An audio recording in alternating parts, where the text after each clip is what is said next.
మీరు ఈ వీడియో చూసిన తర్వాత ఇంకెక్కడ ఏ వీడియో చూడడం అవసరం లేకుండా మీకు మంచిగా ఫుల్ డీటెయిల్డ్గా హనుమంతునికి సంకల్పం ఎలా చేసుకోవాలో ఈ వీడియోలో మీకు చెప్తాను. లైఫ్లో ఎన్ని ప్రాబ్లమ్స్ వచ్చినా ఎంత భయం కలిగినా మనకు గుర్తొచ్చేది హనుమంతుడు.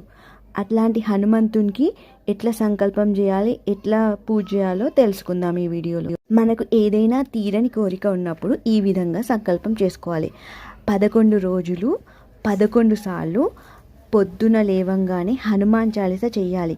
కూర్చున్న చోటు నుండి లేవకుండా చేయాలి. ఖచ్చితంగా మనకు ఏ కోరిక ఉందో ఆ కోరిక మాత్రమే చెప్పుకోవాలి. ఆ కోరిక ఇంకోళ్ళకి హాని కాకుండా చూసుకోవాలి. అది న్యాయబద్ధమైన కోరిక అయితేనే తప్పకుండా నెరవేరుతుంది. ఇలా హనుమాన్ చాలీసా చదివేటప్పుడు హనుమంతుడు ఏదో ఒక రకంగా మనల్ని పరీక్షిస్తూనే ఉంటాడు. కానీ మనం చాలా శుచిగా ఉండాలి. ఎలాంటి తప్పులు చేయకుండా ఈ పారాయణం